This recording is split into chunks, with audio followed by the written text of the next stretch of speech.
Warning: the contents of this channel are not intended for an audience of those under 13. To be honest, I know half of you are 9 and terrible, terrible sinners, and I have no right to judge you, but if you know what's going on, you're mature enough to not make dick jokes in the comments. Choi pressed his head into Pris's chest, curling up into his lap. They were sitting on the couch, Pris laid out, and Choi curled up against him. Choi had been mad at first when Pris broke the rules to come see him, but now he was more worried than anything. Still, it was a great way to spend a Saturday. Pris was petting his head softly, resting his eyes as he continued. Choi whimpered, and Pris opened his eyes. "What's wrong?" he asked softly, stroking the small of his cheek. Choi curled in more. "I'm tired," he admitted, clutching to Pris's shirt lightly. It was true. He hadn't slept in 4 days, and being pressed up against Pris, feeling his chest rise and fall with his slow breathing, made him feel like never opening his eyes again. Pris cupped Choi's cheek, lifting his head slightly to look at him. He had dark circles under his eyes, and looked as if he would collapse if he stood. Pris frowned, slightly concerned. "Honey, if you're tired, you should sleep. You need to sometimes," he said softly, as tears welled in Choi's eyes. "I can't," he whispered, and dug his face into Pris's hand. Pris sighed and laid Choi down on his lap. He continued to pet him, humming a soft tune. Choi was drifting further away with every second, desperately clinging to consciousness. Tears streaked down his face, wetting Pris's shirt. "I can't go to sleep," Choi whimpered. "Please don't let me go to sleep." Pris gently took Choi's hand, rubbing the back of it with his thumb.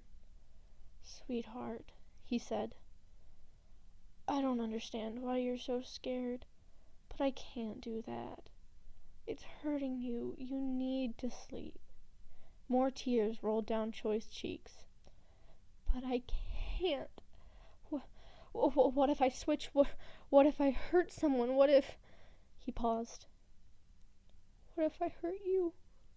Pris smiled a little bit. "Close your eyes.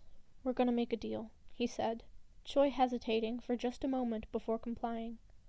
He relaxed against Pris's legs, closing his eyes and listening. "All right, this is the deal. You're going to close your eyes and fall asleep. I'm going to stay right here the whole time. I'm not going to move an inch. I'll be with you the whole time, and I'll wake you up or help you if you need me to," he said. After a second, Choi nodding. He had begun to fade and hadn't heard everything, but he had heard enough. "You promise?" he whispered, and Pris nodded. "I promise." Choi sighed as he let go, falling into unconsciousness. Super amazing time skip! Choi was woken up slowly by the sound of wind whipping outside. He peeled his eyes open, grateful the room was dim. He glanced at the window, snow falling fast outside of it. He was distracted when a soft hand pet his head, and he laid back down. His memory was coming back to him as he glanced up at Pris, who was looking back with a smile. "What time is it?" Choi croaked, and Pris shrugged. "I'm not sure," he responded. "Noonish?" Choi nodded slowly, resting back down. After a moment he spoke again. "What day is it?" he asked. "Doesn't matter," Pris responded. "You did good. You slept for a good while and you woke up fine." Choi closed his eyes again. "Only because you said to," he mumbled, already falling back asleep. Pris smiled. "I didn't say to. We made a deal," he responded.